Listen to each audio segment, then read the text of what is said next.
After years of silence, my unfaithful wife, who once chose a married man over our vows, contacted me with news that shook me to my core. Be me.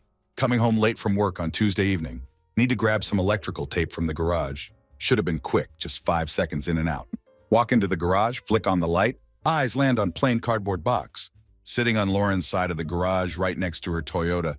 Not unusual for her to leave stuff everywhere. Lauren is basically chaos in human form. Always leaving boots in the hallway, tea mugs scattered in the bathroom. But this box feels different. It's taped shut. Only one word written on it in black marker. Memories. Something about that word catches me off guard. Can't explain why. Feels like I'm staring at a trap I wasn't supposed to find. Turn away to leave it alone. Notice something else. Piece of red fabric sticking out from one side. Lauren hates red. Always says it clashes with her complexion. Feels like an itch I can't scratch.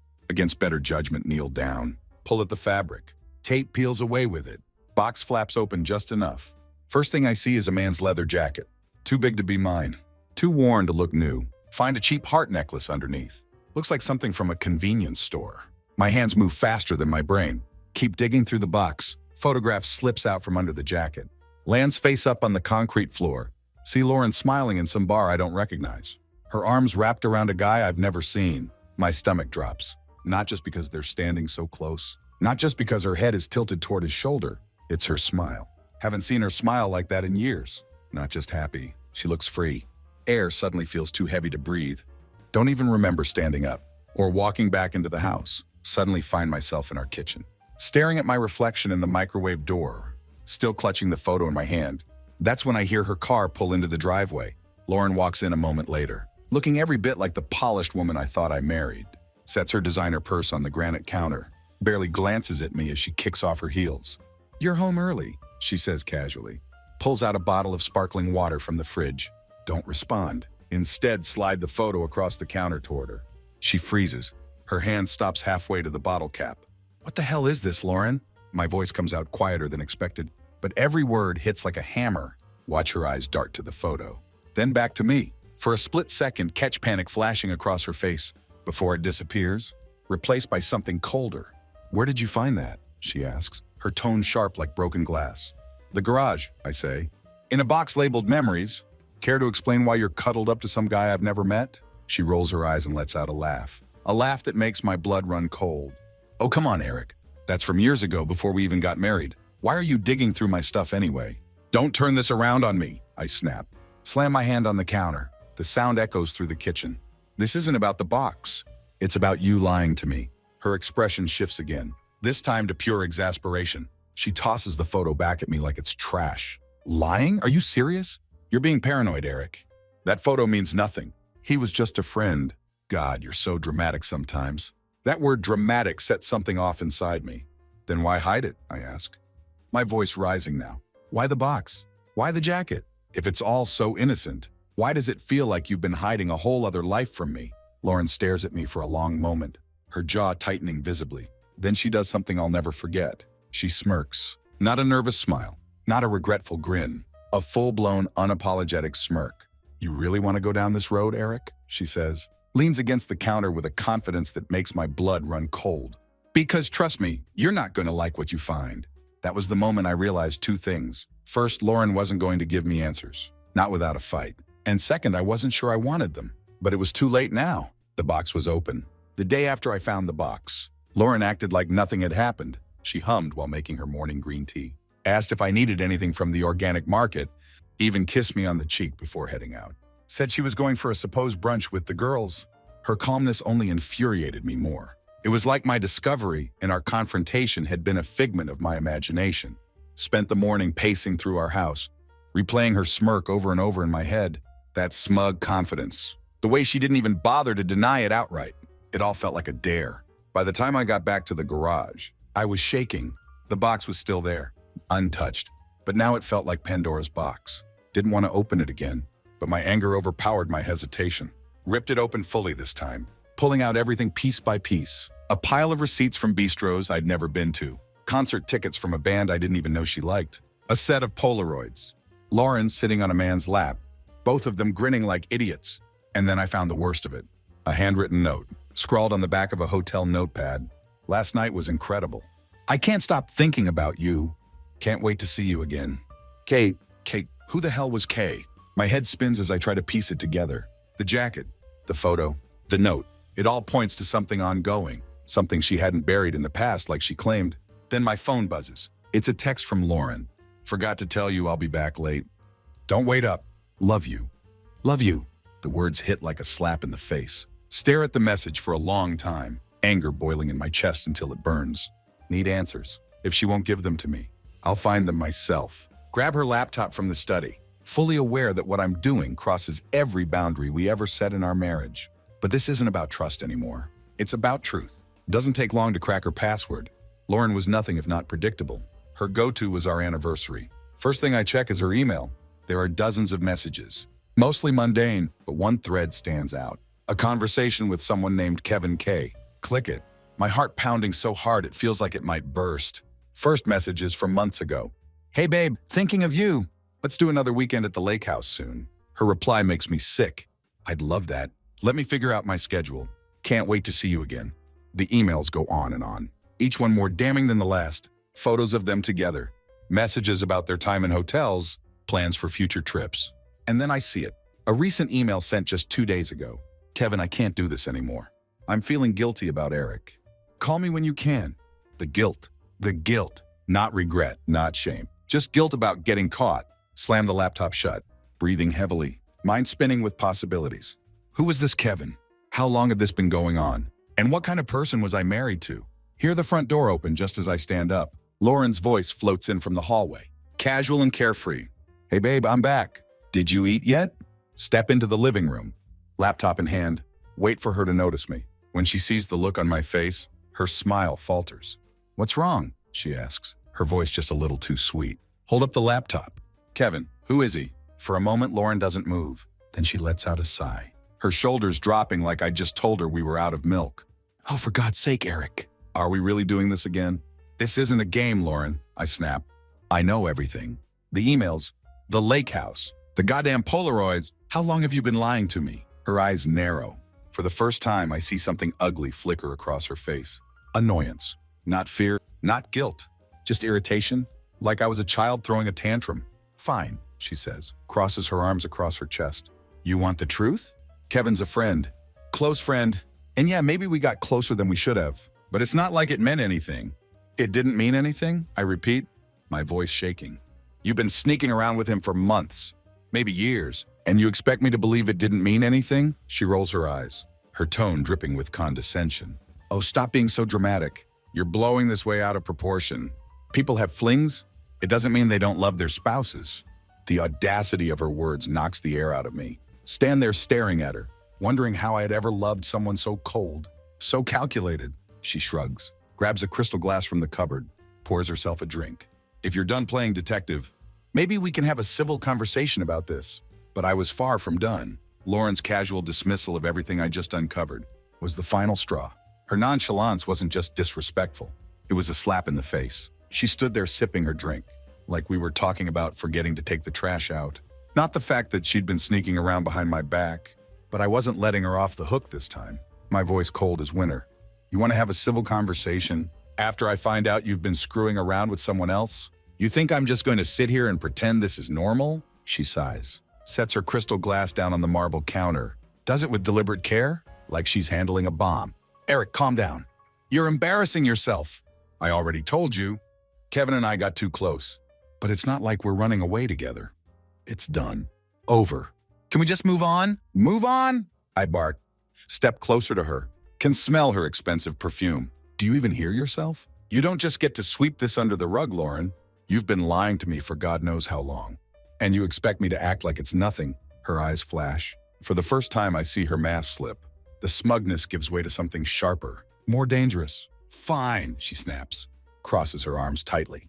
You want the whole truth? Here it is. Kevin was there for me when you weren't. You've been so wrapped up in your job, your schedules, your stupid routines. Did you even notice how lonely I was? How bored? I blink, stunned by the venom in her voice. Bored? Yes, bored, she spits. Our marriage has been dead for years, Eric. You just refuse to see it. So yeah, I found someone who made me feel alive again. Someone who actually listened to me. Her words cut deeper than I thought possible. And instead of talking to me, You decided to sneak around, to destroy everything we've built because you were bored? Lauren rolls her eyes again. That same dismissive gesture that makes my blood boil. Oh, don't be so melodramatic. People cheat all the time. It's not the end of the world. Grow up? I can't believe what I'm hearing. The woman I've shared my life with, who I thought I knew better than anyone, is standing in front of me, treating this like it's some minor inconvenience. That's your excuse? I say, my voice barely above a whisper. You were bored, so you decided to betray me? To lie to me every single day? She shrugs, as if the answer is completely obvious. I didn't lie about everything. I still love you, Eric. But you can't expect me to be perfect. No one is. The room is spinning. Her words, her tone. It's like she's rewriting the rules of reality right in front of me. Then she hits me with the final blow. You know what? Maybe this is a good thing, she says, her voice softening, like she's the reasonable one now. Now that it's out in the open, we can finally fix what's broken between us. We can go to therapy, work on things. I don't want to lose you, Eric. Her audacity is staggering. She doesn't want to lose me. After all of this, no, I say, shaking my head in disbelief. You don't get to play the victim here. You don't get to act like this is some wake-up call for both of us. You made this choice. You ruined this. Lauren takes a step closer, her voice slow and coaxing, like she's talking to a child. Eric, I know you're angry right now, but think about what we have. Everything we've built together. Don't throw it all away over one mistake. One mistake? I shout, my voice breaking. This isn't one mistake, Lauren. It's a pattern. It's a betrayal of everything I thought we stood for. She flinches, finally showing a flicker of discomfort. But it's not enough. Fine, she says, her tone clipped like scissors. If that's how you feel, maybe we need some space. You can take a few days, think things through. We'll talk when you're ready to be reasonable. She says reasonable like I'm the one out of line, like I'm the one who needs to make amends. I stare at her, my anger turning into something colder, more crystalline. I don't know who this woman is anymore. But one thing is crystal clear. The person I thought I married is long gone. I don't need space, Lauren, I say, my voice steady as stone. I need the truth. And if you won't give it to me, I'll find it myself. Her eyes narrow to slits. What's that supposed to mean? It means I'm done trusting you, I say. Walk past her, head toward the front door. You want space? You've got it. But don't think for a second that this is over. As I walk out, can feel her gaze burning into my back. She doesn't call after me, doesn't try to stop me. And for the first time in our marriage, I realize I'm not afraid of losing her. I'm afraid of what I might find. When I dig deeper into the lies she's been living, leave the house without any plan, just the overwhelming need to get away from Lauren and the tangled mess she has turned our marriage into. Drive aimlessly for an hour, end up at a rundown diner I've never been to, the kind with flickering neon lights, and a faded open 24/7 sign, chipped mugs and worn leather booths. Sitting in a corner booth, staring at my untouched cup of black coffee, try to make sense of everything. The Polaroids, the emails, her words echo in my head. People cheat all the time. It wasn't just the betrayal that gnawed at me. It was how unapologetic she was, how easily she justified it. Can't stop wondering how deep the lies went. How many other Kevin K's had there been? That's when it hits me. I don't just need answers. I need proof. Lauren had smirked when I confronted her because she thought she could outmaneuver me. She thought she was smarter, slipperier, but I wasn't going to let her win. Pull out my matte black iPhone, start scrolling through my contacts list. Lauren might have been the queen of secrets, but there was one person who might know more than she let on. Amanda, her best friend. Amanda had always been Lauren's partner in crime. Used to think their bond was endearing. Now I see it for what it really was. A fortress of secrecy. If Lauren had confided in anyone about her affair, it would be Amanda. The phone rings twice before Amanda picks up. Hey, Eric, what's up? Her voice is cheerful, but I can hear the hesitation. She knows something is off. Amanda, I say, keeping my tone carefully calm. I need to ask you something, and I need you to be honest with me. There's a pause. Can almost hear her thinking. Sure, what's going on? It's about Lauren, I say. I know about Kevin. I know about the emails, the photos, all of it. What I don't know is how long it's been going on. And I think you do. Another pause. Longer this time. When she speaks again, her voice is softer, almost apologetic. Eric, I don't think it's my place to get involved. Clench my jaw so hard it hurts. Amanda, I'm not asking you to pick sides. I'm asking you to help me figure out the truth. Please. She lets out a heavy sigh, like she's been carrying this weight for too long. Okay, fine. Look, I don't know all the details, but I do know this isn't new. Kevin's been around for a while, at least a year, maybe more. A year. I repeat. My stomach twists like a knife. Why didn't you tell me? I ask, my voice trembling with suppressed rage. I didn't want to get in the middle of your marriage, she says defensively. And honestly, Lauren told me it wasn't serious. She said it was just a distraction, something she needed to feel better. To feel better, I repeat. The words taste like poison. I'm sorry, Eric, Amanda says quickly. I thought she was going to end it. She told me she felt guilty about it. Guilty, that word again. As if her guilt was supposed to absolve her of everything, voice tight with tension. What? No, of course not, Amanda says, suddenly sounding alarmed. Eric, don't do anything crazy. Just talk to her. Figure this out. Thanks for your help, Amanda, I say.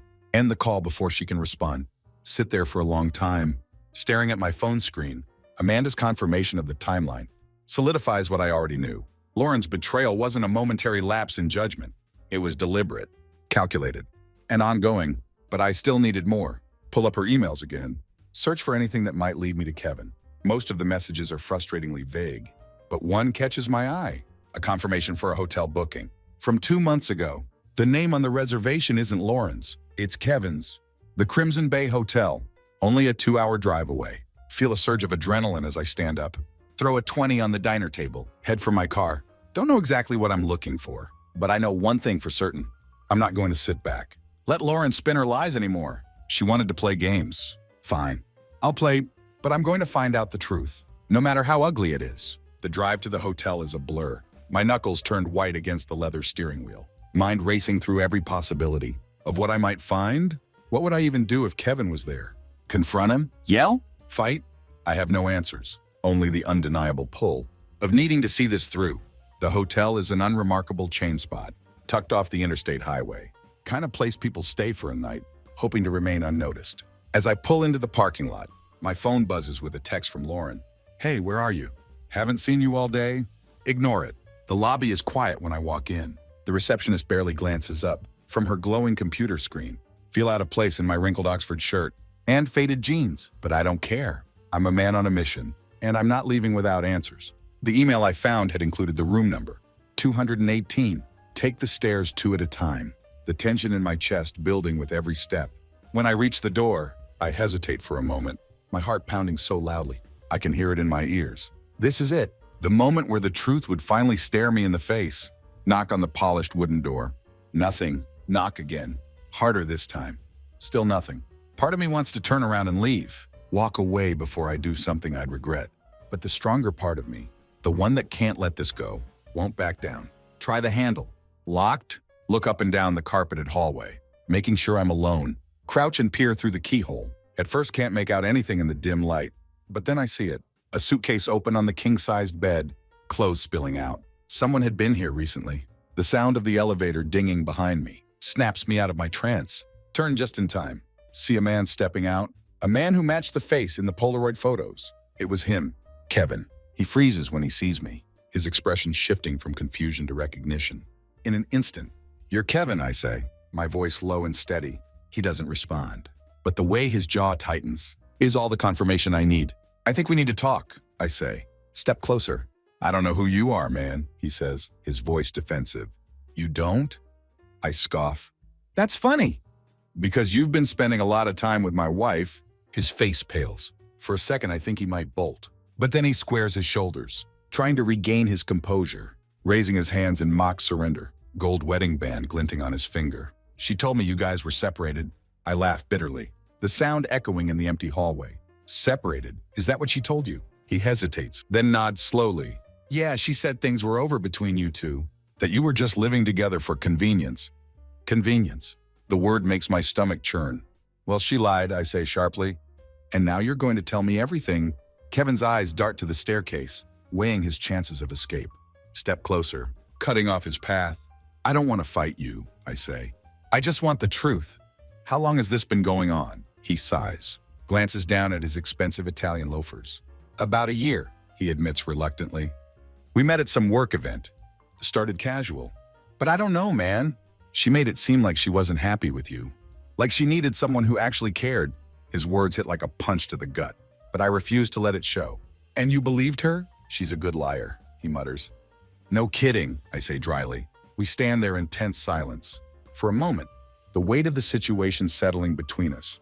Finally, I break it. Does your wife know? I ask, my voice cold as winter wind. Kevin flinches, confirming what I already suspected. Yeah, I say, stepping back. I figured as much. She's married too, isn't she? He doesn't respond, but the guilt in his eyes is answer enough. I think we're done here, I say, my voice dripping with contempt. Go back to your room, Kevin, and stay the hell away from my wife. He doesn't argue. Without another word, he brushes past me, disappears down the hallway. As I stand there alone, the adrenaline that had been fueling me begins to fade, leaving me feeling hollow. I had my answers, but they didn't bring the closure I'd hoped for. If anything, they left me with more questions. What kind of person had Lauren become, and why had it taken me this long to see it? When I get back home, it's late. The house is dark, except for a dim light glowing from the living room. Lauren is curled up on the leather sofa, her MacBook Pro on her knees. The same casual nonchalance plastered across her face. She doesn't even look up when I walk in. Nice of you to finally show up, she says, her tone laced with sarcasm. Don't respond. Instead, toss my keys on the marble counter. Walk into the kitchen. Pour myself a glass of water. Need to steady my nerves. Can feel her eyes on me now. Curious, maybe even suspicious. Where were you? She asked, her voice sharper this time. Turn to face her, leaning against the granite countertop. I met Kevin, I say flatly. The words hang in the air, like a bomb waiting to detonate. Lauren freezes, her perfectly manicured fingers hovering over the keyboard. For the first time, I see a crack in her composure. She slowly closes the laptop, sets it aside with practiced grace. You what? She asks, her voice carefully controlled. I went to the Crimson Bay Hotel, I say. Step closer. The one where you two like to play house. And guess who I ran into on his way back to his room? Her face pales, but she quickly masks it with a defiant smirk. You're unbelievable, she says, shaking her head in disbelief. Spying on me now? Really, Eric? Don't turn this on me, I snap, my voice rising, echoing off the kitchen tiles. You've been lying to my face for over a year, sneaking around with a married man, and I'm the bad guy for wanting answers? Lauren stands, crosses her arms defensively across her silk blouse. I told you it was over. Whatever happened between me and Kevin, it's done. You're the one dragging this out, making it bigger than it needs to be, voice filled with incredulous disbelief. Do you even hear yourself? You cheated on me, Lauren. You didn't just betray me. You destroyed the trust we built, the life we built, and you don't even seem sorry. Her expression hardens into marble. Oh, please, she snaps. Don't act like you were some perfect husband. You were always so focused on your work, your plans, your damn schedules. I felt invisible, Eric. Forgotten? And instead of talking to me, you decided to blow up our marriage. I shoot back. You didn't even give me a chance to fix things. You just ran to the first guy who gave you attention. Lauren laughs bitterly, shaking her head of perfectly styled honey blonde hair. You think this is all my fault? You think I wanted things to end up like this? Maybe if you had paid a little more attention, I wouldn't have felt the need to look elsewhere. Her words are like gasoline on a fire. Don't you dare put this on me, I say, my voice dangerously low, like thunder before a storm. You made a choice. You lied, you cheated, and now you're trying to rewrite history, to make yourself the victim. But guess what, Lauren? You're not. She opens her glossed lips to respond, but I'm not done. I talked to Kevin, I continue, my tone icy. And you know what he told me? He didn't even know you were still married. You fed him the same lies you've been feeding me. And his wife. Yeah, she's going to find out too. I'm done protecting you. Her emerald eyes widen for a fraction of a second before narrowing into dangerous slits. You wouldn't, she says, her voice trembling with barely contained anger. My jaw clenched so tight it aches. For a moment we just stand there, staring each other down.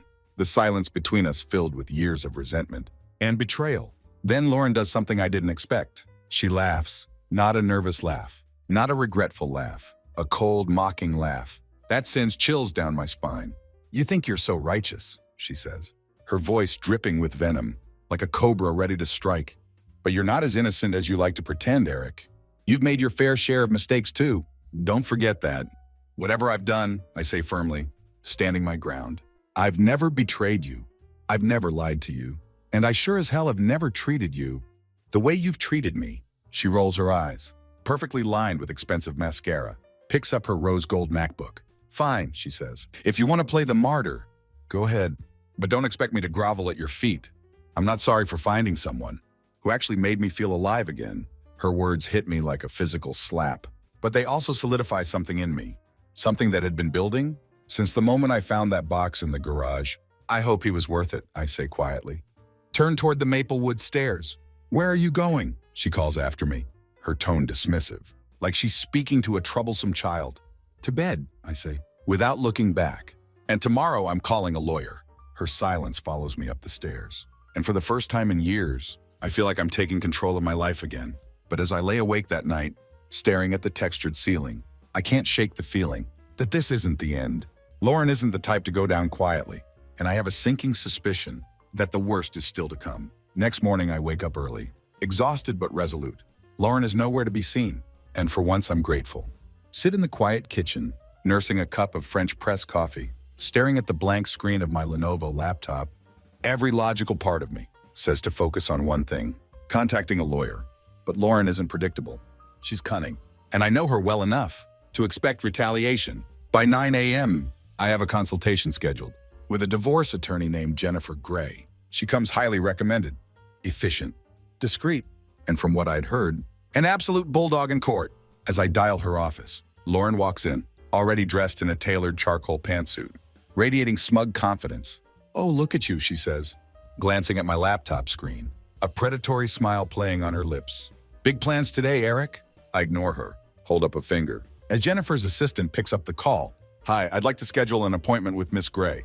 "It's urgent." Lauren tilts her head, like a curious cat, clearly eavesdropping, her smirk deepening, as the assistant confirms a time slot for later that afternoon. When I end the call, she finally speaks. "You're really going through with this, huh?" she says, crossing her arms over her designer blouse.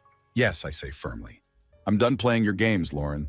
For a moment, her smirk falters, but instead of backing down, she doubles down. "Fine," she says, pulling out her iPhone 13 Pro, scrolling with exaggerated nonchalance. "Two can play this game. Let's see how much you enjoy it." And when the tables are turned, my patience wearing thinner than tissue paper, Lauren looks up, her eyes gleaming with malicious glee. "Oh, don't act so innocent, Eric. You think I'm the only one with secrets? Let's not forget all those late nights at the office, or that business trip to Vancouver, where you forgot to call me for 3 days. I stare at her, completely stunned. "You're grasping at straws, Lauren. You know damn well I've never cheated on you." "Maybe not," she says with a casual shrug, examining her perfect French manicure. "But do you really think it matters in court? Perception is everything. And you know how good I am at spinning a story." Her words send an icy chill down my spine. I'd underestimated just how far she was willing to go to protect herself. "You're unbelievable," I say, shaking my head in disgust. "Even now you can't take responsibility for what you've done."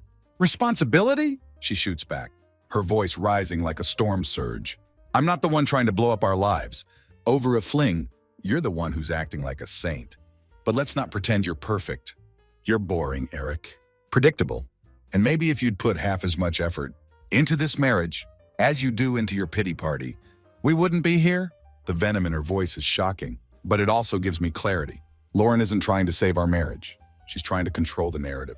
"Well, good luck spinning that story," I say, standing up and grabbing my car keys. From the crystal bowl on the counter, "I'm not afraid of the truth, Lauren." "You should be," she hisses. As I walk out the door, can hear her muttering something under her breath. But I don't care. I have bigger things to worry about. The meeting with Jennifer Gray is a wake-up call. She's sharp as a razor, direct as an arrow, and brutally honest, sitting in her corner office, with its floor-to-ceiling windows and mahogany furniture. "Eric," she says, leaning forward in her leather chair, "this is going to get messy. If your wife is as manipulative as you've described, she's not going to make this easy. You need to be prepared for a fight." "I am," I say, though my voice wavers slightly. "Good," Jennifer says firmly, adjusts her wire-rimmed glasses. "First, we need to gather evidence. You mentioned photos, emails, and the hotel booking. Get me copies of everything. Second, be ready for her to retaliate. If she's vindictive, she'll dig for anything she can use against you." "She already is," I admit. "Recount Lauren's accusations from earlier." Jennifer nods knowingly. Classic move? Don't engage with her.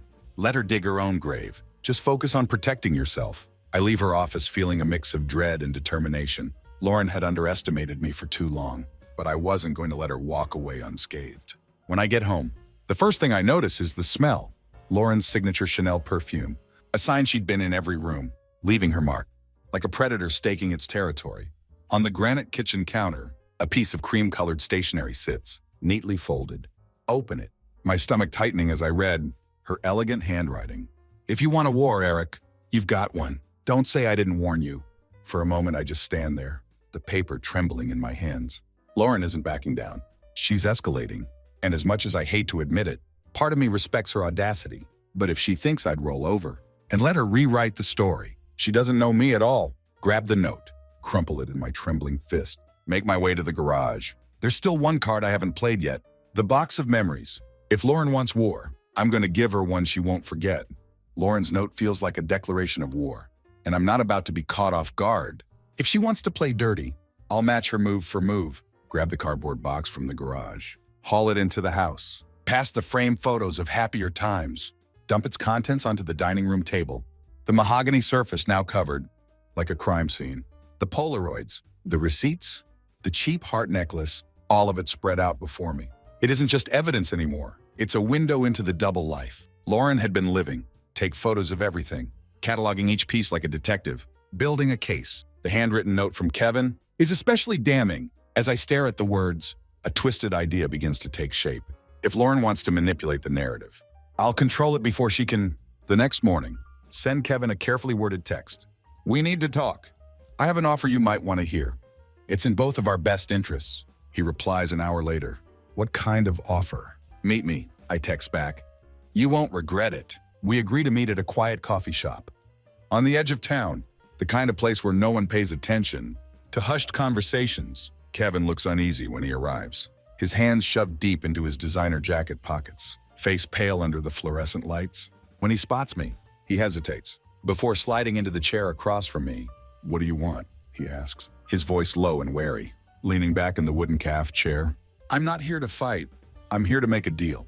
His brow furrows, but he doesn't respond. Take that as my cue to continue. I know about you and Lauren, I say plainly. Steam rising from my untouched espresso. I know about the emails, the hotel bookings, the whole mess. And I know your wife doesn't know yet. Kevin's face goes even paler, like fresh printer paper. What are you trying to say? I'm saying we both have something to lose here, I say. My tone calm but firm, like steel wrapped in velvet. Lauren is already trying to spin this into some twisted narrative where I'm the bad guy. She'll throw both of us under the bus to save herself if it comes to that. But if we work together, we can make sure she doesn't get the chance. But, Kevin frowns, clearly torn, his Rolex catching the morning light. What exactly are you proposing? Simple, I say. Take a sip of my bitter espresso. You tell me everything. Every lie she's told you. Every time she's tried to manipulate you. In exchange, I'll keep your name out of the legal side of things. Your wife doesn't need to find out, and you walk away clean. Kevin sits back, running a hand through his styled hair. This is insane, he mutters. Is it? I counter, the ceramic cup warm against my palms. Think about it. Lauren's already proven she doesn't care about loyalty. Not to me. Not to you. Do you really want to risk her throwing you under the bus? When this all blows up, he doesn't answer right away. But the look in his eyes tells me he's considering it. After a long pause, he leans forward, the leather of his jacket creaking. Fine, he says. What do you want to know? The conversation that follows is a revelation. Kevin confirms everything I suspected. And more. Lauren hadn't just been lying to me. She'd been lying to him too. She'd spun a tale about being trapped in a loveless marriage, painting herself as the victim. To justify her actions, she sat in expensive restaurants, wearing that innocent expression, while feeding him lies about our life. She'd even hinted at wanting to leave me, though she never followed through. She said you wouldn't let her go, Kevin admits, his voice tinged with bitterness, like aged wine gone sour, that you'd make her life hell if she tried to leave. I laugh, the sound bitter and hollow, echoing off the calf, as exposed brick walls. Of course she did. That's her favorite game. Making herself the victim. Kevin nods, then hesitates, fingers drumming on the wooden table. Look, man, I'm sorry. I didn't know the full story. If I had, it doesn't matter now, I say, cutting him off. The morning sun casting long shadows across our half-empty cups. What matters is stopping her from pulling this same crap in court. By the time we finish, I have a clear picture of Lauren's manipulations. Kevin even gives me copies of texts and emails she'd sent him, evidence that painted a very different picture than the one she tried to sell in court. When I get home, Lauren is waiting for me in the living room, her arms crossed over her silk blouse, her expression icy. Where have you been? She demands, like she has any right to ask. Brush past her. my shoulder barely grazing her designer blazer. She follows me into the kitchen, her Louboutin heels clicking aggressively on the marble floor. Don't you walk away from me, Eric. If we're going to fight about this, let's get it over with. I turn to face her, meeting her glare with a calmness that seems to throw her off balance. Fight, I say, raising an eyebrow. There's nothing to fight about, Lauren. I've already made my decision. I've talked to a lawyer, and I've got everything I need to move forward. You've lost? Her face hardens, like porcelain turning to stone. Lost? She spits out. You think this is a game? No, I say quietly, my voice steady as a surgeon's hand. But you've been playing it like one, and now it's over. Lauren stares at me, her jaw tightening visibly, as she realizes I'm not bluffing. For the first time, I see fear flicker in her emerald eyes. You think you're so clever, she says, her voice trembling with barely contained rage. But you don't know what you've just started.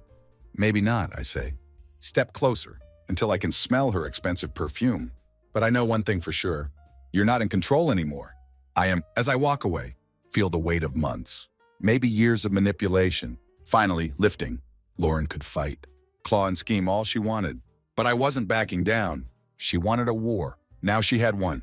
Lauren's fear doesn't last long. By the next morning, she's back to her old self.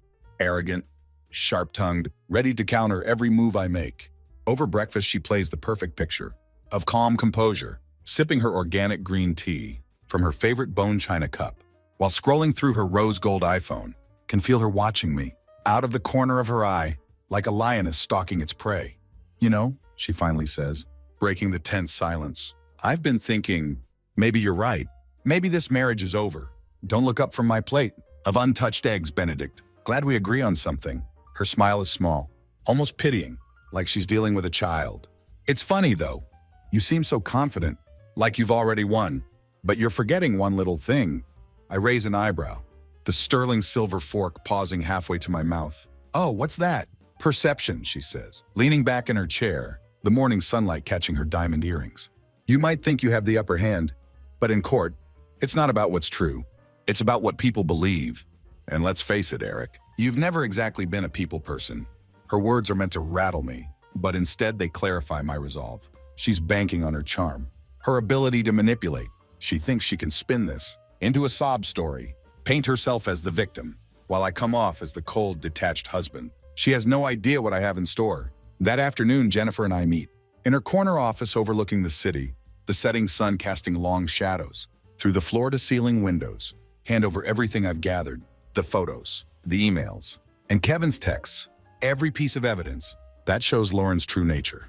This is solid, Jennifer says, nodding as she flips through the thick stack of papers, her reading glasses perched on her nose. But it's not just about proving she cheated. If we want to win, we need to discredit her entirely. Show the court who she really is. How do we do that? I ask, watching the city lights begin to twinkle. In the growing dusk, Jennifer smirks, her legal pad covered in neat annotations, and we turn her tactics against her. She's manipulative, right?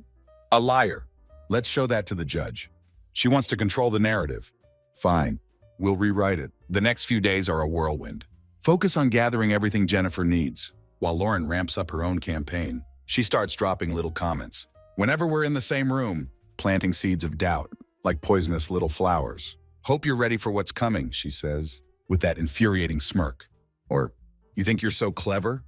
But I know things about you. That could ruin you. First, I ignore her. But one evening, she crosses a line. I'm in the living room, reviewing notes from Jennifer, when Lauren waltzes in, holding her phone like it's a weapon, her designer heels clicking on the hardwood floor, her tone casual as a snake before striking, manicured fingers tapping her iPhone screen.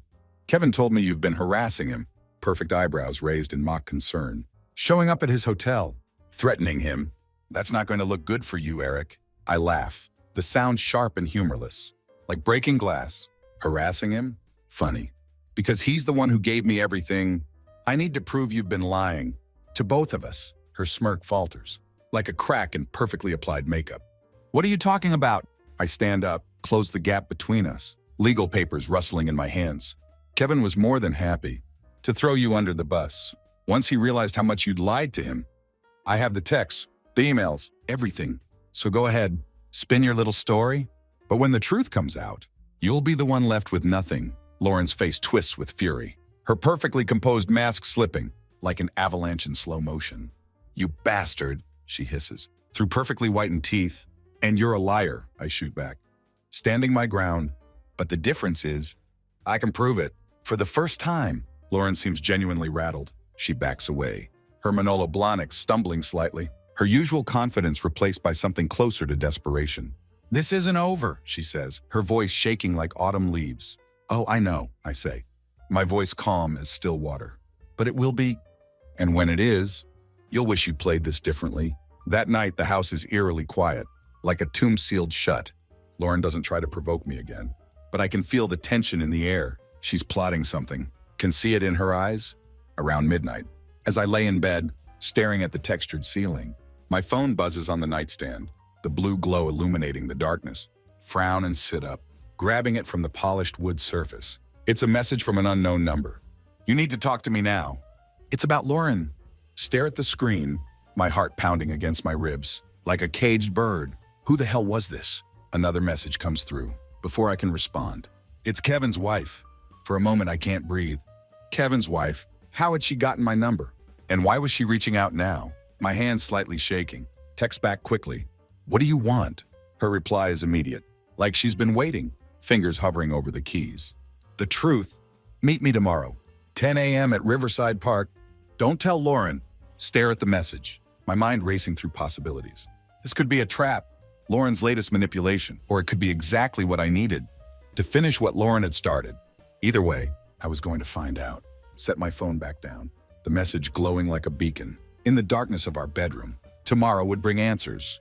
One way or another, leave the house without any plan, just the overwhelming need to get away from Lauren and the tangled mess. She has turned our marriage into drive aimlessly for an hour, through the early morning traffic, before pulling into Riverside Park, the autumn leaves dancing across the path.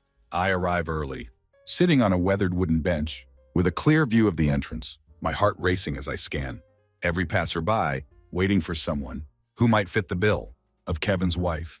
10:05. She appears. She's younger than I expected, maybe late 20s, with sharp features and tired eyes that give away the weight she's carrying. She wears a long camel coat, despite the mild weather, her dark hair pulled back in a neat bun. As she approaches, her gaze locks onto mine, with an intensity that makes my stomach churn.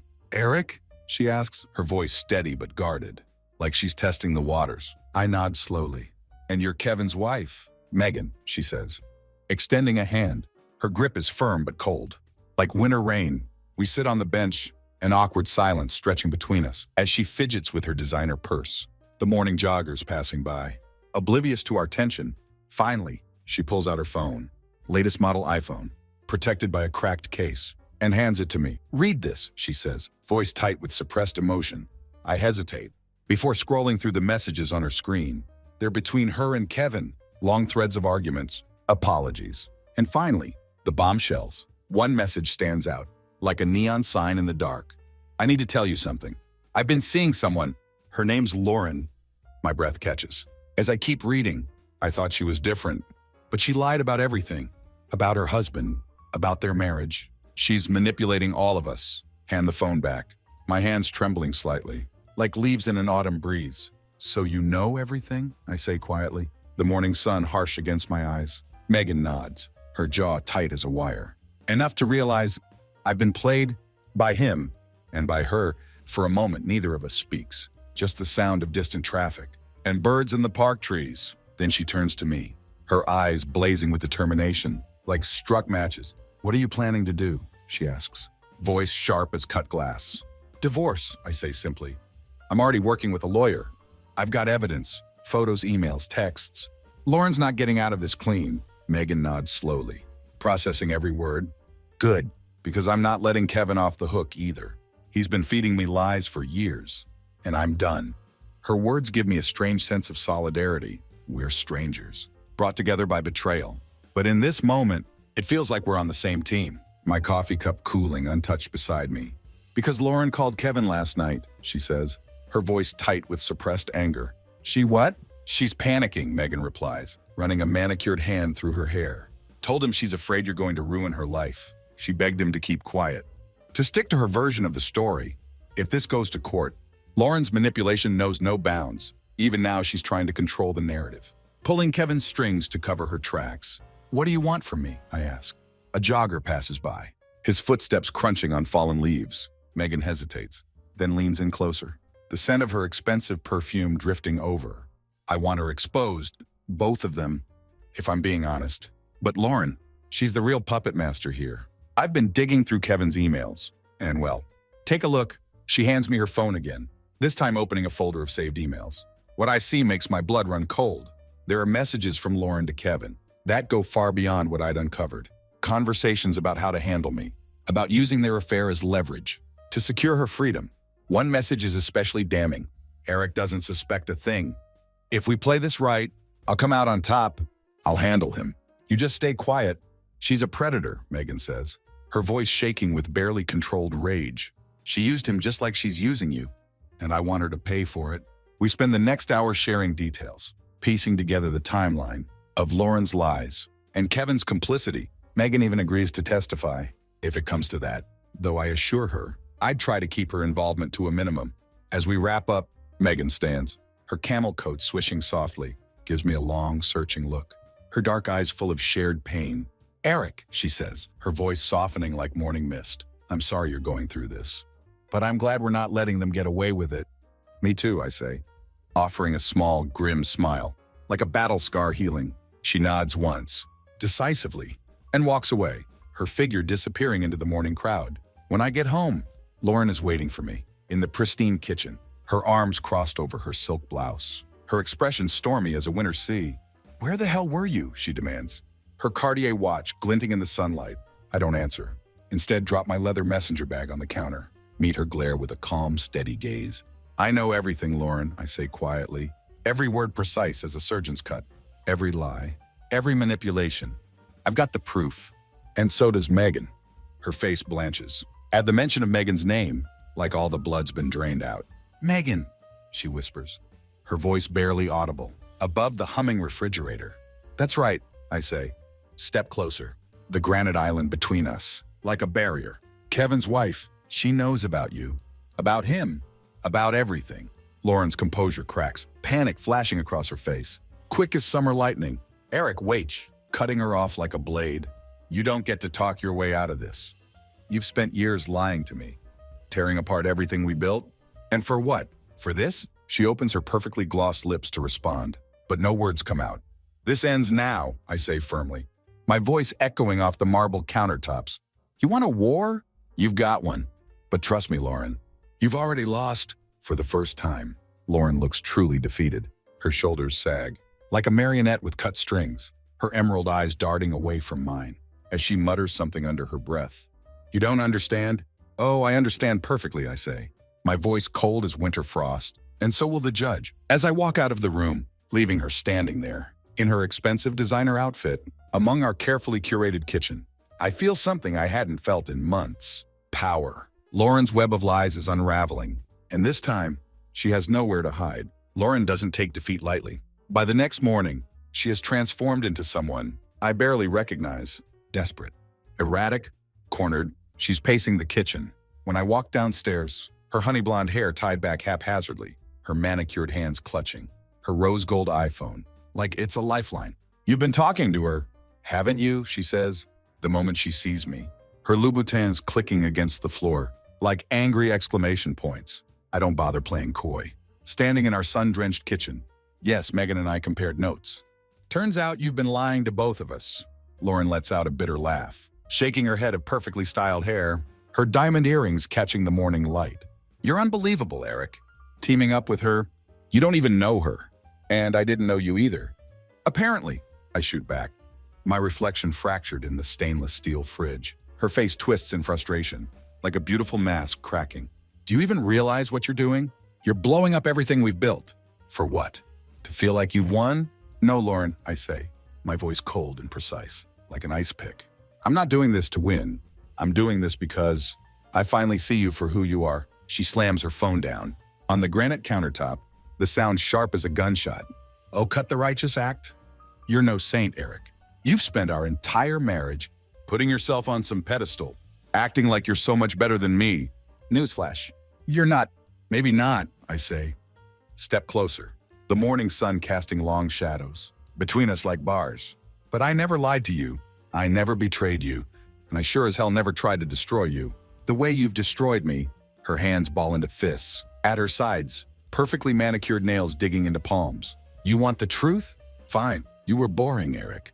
Predictable. Safe. I needed more. And yeah, I made mistakes. But at least I was honest with myself. About what I wanted.